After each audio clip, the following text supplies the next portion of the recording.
Hello, everybody. I hope you guys are doing well. This week we're going to start venturing into poetry, and I just want to start with an overview of poetry. I usually write poetry on Fridays. It's just my day that I really like to write poetry. I don't know why I love to write poetry in the morning. I like to pick a specific day. I'm working on a book, and it takes up most of my time, but I like to set aside time for poetry. So here's some tips for me on how to write poetry. I would say, um, I kind of talked about this before, but all writing has a format. And if I'm going to write a poem, I want to make sure it will fit in a poem. If it's an idea, if it's heavy imagery, a heavy image, if it has a really strong message, if I know it's not going to take up that much space, it's going to be a poem for me. If it involves characters, it involves an overarching story, involves a lot of explanation, it might be more of an essay or a short story. But if it's just a simple idea that I can keep in space, then I know that's what's going to be a poem.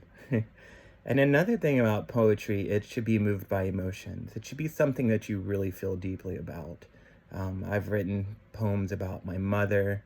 I wrote a poem about a student. I wrote a poem about, I don't write a lot of love poems, but I will occasionally, but I try to write about things that I feel because that's what resonates with poetry. Poetry is more about feelings than any other work of art, I think, in terms of writing. Music involves a lot of emotions as well, but write about something that really captivates you. Write about something you're really, really emotional about. That's a great way to start writing poetry. Um, Another misconception about poetry is it doesn't always have to rhyme. You don't have to rhyme, which is great. There's a lot of free verse. This week I'm going to show some different samples. Walt Whitman, the great American writer, he invented free verse, and we have so much to be grateful for him. I think we think poetry, we think roses are red, violets are blue, etc., but that's not the way poetry needs to be. It doesn't have to rhyme.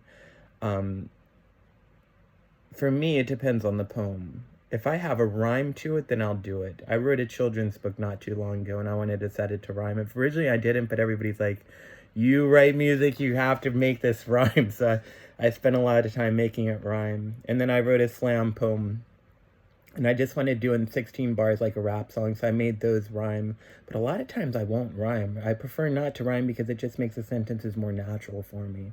So you don't have to rhyme. Um, Something else about poetry is write in your voice. I think a lot of times people write poetry and they get biblical. They'll be right like thou and he. Well, not he, but thou, thou shall, and thouest, and things like that. And it just gets kind of strange. I know that some of the poets we like Edgar Allan Poe, would write like that. And, you don't have to write like that. Just write in your voice. Write in your voice no matter how you talk, no matter how you feel. Capture it that way, and it's going to be more authentic. And in terms of writing, I can honestly say the best thing to be is authentic. Be you. Just be you. Let's see. In terms of poetry, every single word you use matters. It's very, very condensed. And so there's a lot of emphasis on words. Maybe it's alliteration, assonance, dissonance. It's a lot of just making sure that the words we're using are very precise. You can get away with more in poetry, like I forget the technical term for it, but a lot of times I'll start when I write a story, I love to start like a whole sentence with a lot of D's in it. They're like, no, don't do that. That's more poetry. Poetry, you can do that. In terms of fiction, it gets too poetic where you don't want to do that so much in fiction and nonfiction. But um, every word does matter, and I would get rid of any weak word. I would get rid of words like sit or sat or thing. It is a horrible word. I would try to come up with the strongest words you can. A lot of times, I would love to do a lesson on this. It'd be a whole separate lesson. It'd take me time to get into it, but strong verbs make strong writing. Get rid of weak linking verbs like is or are. Try to cut all the weak words in your sentence and make them as strong as you can, and that will make you a better poet. And also, in terms of that, cut anything that's not necessary, anything that's not doing anything for the poem, anything that's not bearing weight or relaying that central message that you're trying to convey to the reader. Cut that.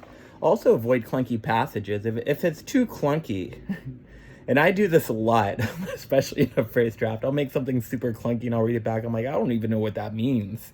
So you want to reword it to make the lines as smooth as possible.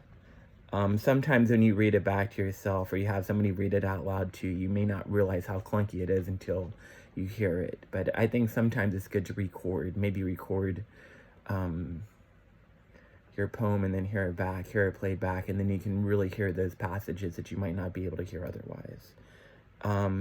Let's see. When I write poetry, I listen to music, and the reason why, it helps me create emotion.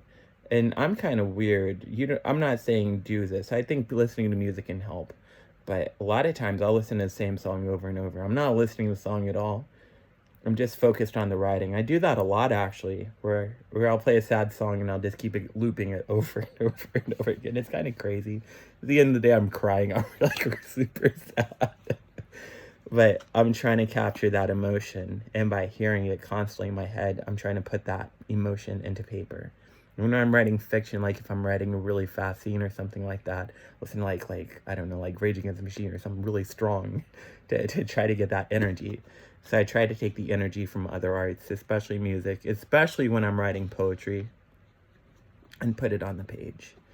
And then my last tip for writing poetry, this is something I have to say for everything, and that is draft the hell out of it. Write it a bunch of times. I won't even think about submitting a poem for publication until I've written it 30 times. The children's story I wrote, I'm sounding crazy right now. I shouldn't even be talking like this. But the children's story I wrote, I drafted it 100 times. I knew every single word. I played with those words so many times that I knew exactly where they were. I knew the rhyme structure. I had it in apps where I could look at the rhymes and look at every single word to make sure they were matching up. And it took a lot of time and it took a lot of effort. And I'm not saying you have to do any of that. You guys are just experimenting. But if you want to write poetry very, very well, I say draft your poem maybe 4 or 5 times. Because a lot of times the images you want, they may not be in that first draft. They might be more crystallized as you get into a second and third draft. And that's something I have to say with everything. Whether you're writing essays, whether you're writing poetry, whether you're writing short stories, draft it. So these are tips, and I hope they help. These are things I do, and I'm trying to share my world and my experience with you guys. So thank you for listening.